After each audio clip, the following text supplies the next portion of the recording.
Up next on today's Wild West, Montana's Hell's a Roaring Horse Drive. A great ride for a good cause. You call me that, smile. We'll take you to the California cattle ranch of one of Hollywood's biggest stars. And I woke up one day and I thought, wow, we're covering California with asphalt. And the California Rangeland Trust, working to save the ranches of the Golden State.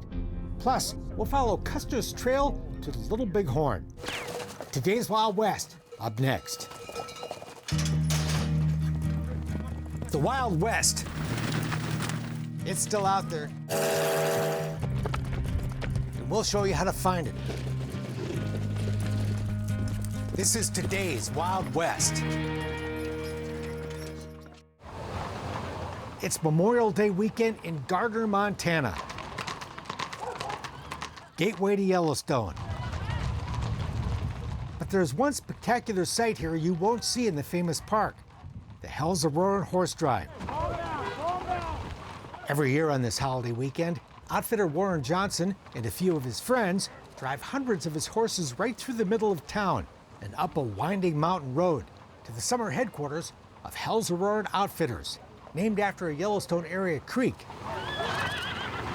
Johnson's been doing the drive since he started the business back in 1982. Our first year in business, they delivered them to Gardner, and I had no way, I didn't own a horse trailer, barely owned a pickup. So me and a 9-year-old boy went down there and we chased them home. The horses had no idea where to go. They were new horses. So we went up and down the alleys and we finally got them headed in the right direction and brought them on home. Took us about 3.5, 4 hours, but we got them here. And since then, it's just been traditional. It's a tradition that packs the Gardner roadside that people young and old love to watch. But the best seat is on the back of a horse. I've done it on and off since I was about 12 years old. Let's get a little Western out there once in a while. Yeah, it does, especially when they run through the car wash or into somebody's yard. Good time. Before it all begins, there's excitement in the air that Saturday morning at a big corral just outside Gardner, where the horses have been trucked in from the Wyoming pasture where they've spent the winter. Oh yeah, definitely. The anticipation, you can feel it building. There are a lot of horses all about the to run. horses are getting jacked up, so. The cowboys and cowgirls who'll drive the herd include the wranglers who'll work for Warren this summer, plus family, friends, and ranch guests who come here from all over the world, like Enzo Pellizzaro, here from Italy in his cool woolly chaps for his 5th drive. Yeah, and he's still alive. They're laughing. How many people are not still alive? I love the West. Maud Trucci is here from France for her 1st drive. You pretty excited? Yeah, I am. And I have a good horse, so he's going to help me. And Warren loves sharing the Western way of life. And you know, when I'm bringing that tradition to Italy, France, Brazil, people are coming over here to do that and see that. And they love our lifestyle. They think it's the greatest thing going.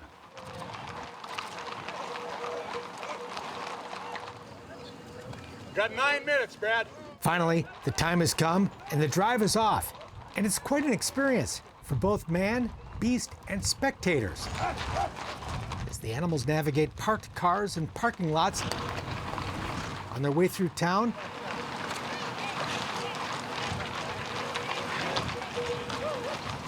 then up a hill.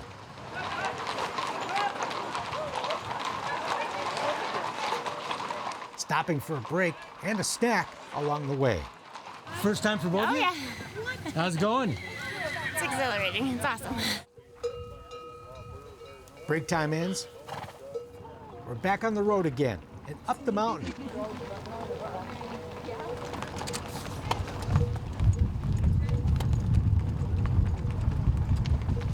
The drive trots through the tiny community of Jardine before finally reaching the ranch,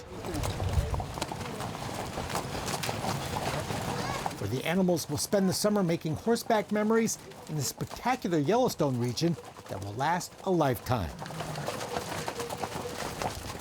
But while the drive is over, the fun is just beginning.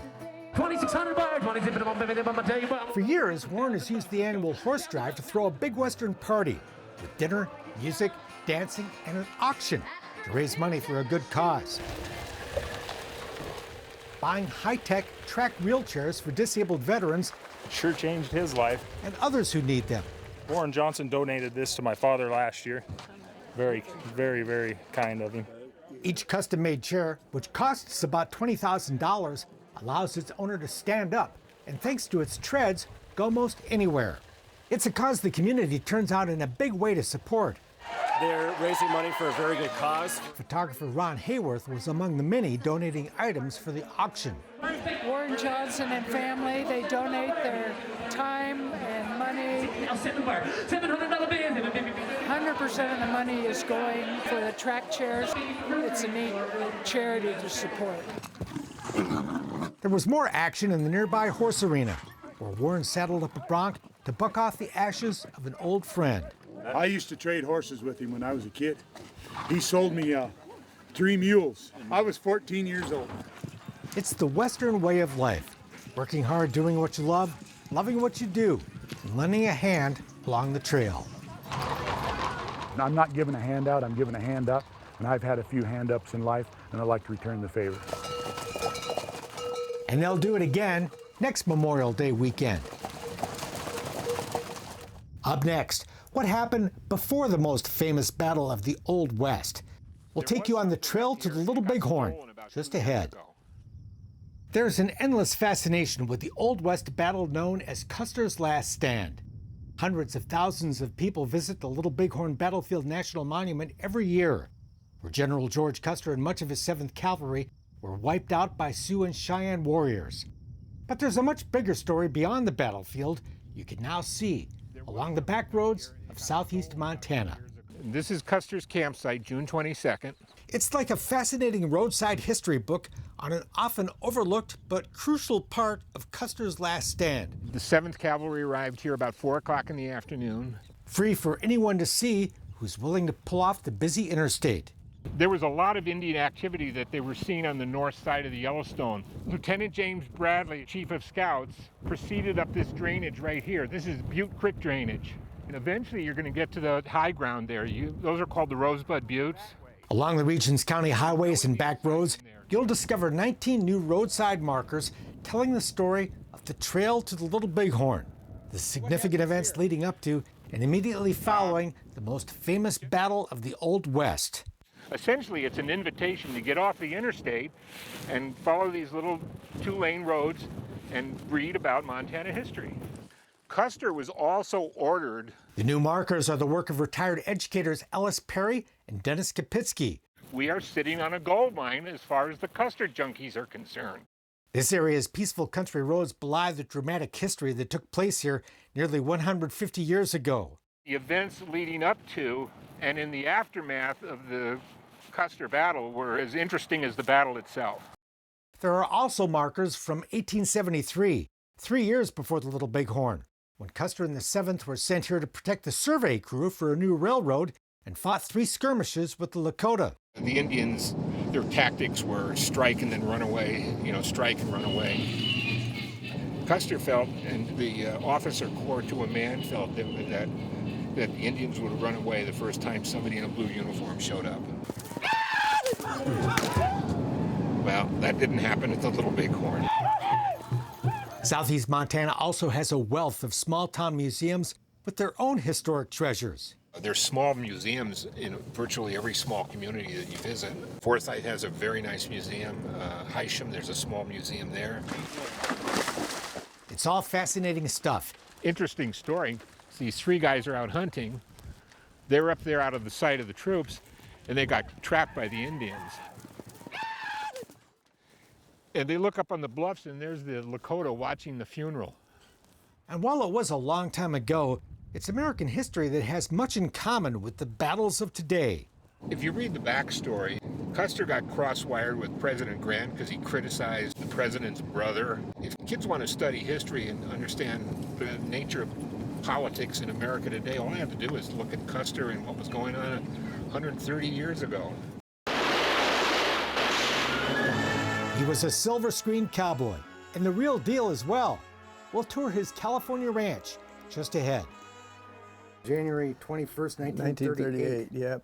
A Cattleman's Notebook. This dates back to probably the early 30s. A braided rawhide riata. Is comfortable to ride and a well-worn saddle made by a master craftsman. Had a lot of braided rawhide reins. The tools of the trade in the tack room of a California cattle rancher. I believe this is the one that he got from Will Rogers, and I've even seen it in a few movies that he did. Who was also one of Hollywood's biggest stars. Joel McCrae as the Virginian. Actor Joel McCrae. Son of a... You call me that, smile. Well, my grandfather always said he only acted so that he could afford to ranch, and that was half a joke because I know he loved acting. Joel McCrae and his actress wife Frances Dee were two of the biggest stars during the golden age of Hollywood. They met in 1933 while co-starring in The Silver Cord. By year's end, they were married, living in the new home Joel had built on the ranch he'd bought about 45 miles north of Hollywood in what is now Thousand Oaks, California, where they would share life together for the next 57 years. Yeah, my grandfather always said that it was close enough for him to get to them, but far enough away they couldn't get to him. So the couple both had great success in Hollywood. Frances Dee starred in more than 50 films, including such classics as Little Women, Playboy of Paris, and An American Tragedy. Joel McCrae did more than 90 movies over 5 decades. Comedies, romance, and dramas. If you knew how much I loved you, you'd faint.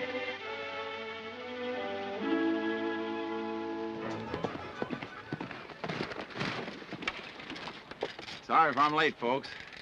But he felt most at home in westerns.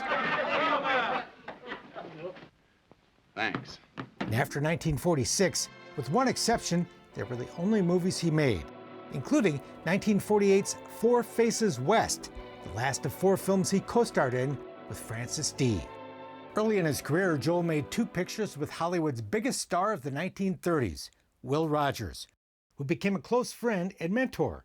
Will asked him, what are you going to do with the money you're making from motion pictures? And my grandfather said, well, I hope to buy a ranch someday. And Will said, don't wait for someday. He said, you'll end up like all these other actors. You'll buy a big car and you'll cruise up and down Hollywood Boulevard and you'll have nothing left to show for it. So he's the one that kind of gave him the advice that if you're going to buy land, buy it now. He said they're not making any more of it. It didn't take much persuasion. Joel McCrae had long dreamed of owning a ranch. Born in 1905, he learned to ride horses growing up in Hollywood, at a time when road crews still used horses to grade a new road called Hollywood Boulevard.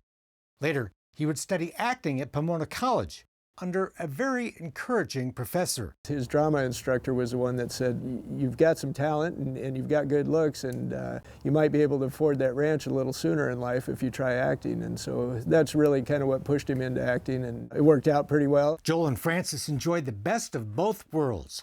The perks, pay, and prestige of the movie business, and the ranching life in the country where they could raise their 3 sons far from the influence of Hollywood. The ranch would grow to 2,400 acres. The McCraes gave some of that land to 2 colleges, a wildlife refuge, a YMCA, and a Boys and Girls Club, donations totaling well over 100 acres. Most of the rest became what is today the city of Thousand Oaks. But a remnant remains of nearly 300 acres, including ranch buildings and the McCrae home, where Frances and Joel lived their Western dream, while welcoming such friends as Gary Cooper and Katharine Hepburn. And today the ranch is listed on the National Register of Historic Places. It's great to be able to keep the tradition alive, you know. I mean, there's been horses and McCrae's on this property for 82 years and horses for longer than that. Joel passed away in 1990, Frances Dee in 2004. And the McCrae family wanted to preserve not only the Hollywood history of these 2 famous stars, but also a ranching way of life that has vanished in much of Southern California. So much of it has been torn down. There's very, very little left that actually kind of shows that particular time period in history. And this ranch has pretty much been unchanged. Today, the property has been donated to the local park district and is open to the public for tours on a limited basis. But to be able to share that history with the general public, and especially today's young people, because they really don't understand the history of farming and ranching or where food comes from. So those kind of things are the main driving force for what we're trying to do here today. And that's why in 2011 we built the little visitor center here. The visitor center tells the story of this famous Hollywood couple who found fame and glory in the movies and lived the cowboy and ranching life far away from the spotlight. Phil, you want to do it for 900? The McCrae Ranch Foundation is working to restore the property and hosts periodic fundraisers at the ranch, which is also available for weddings and other special events.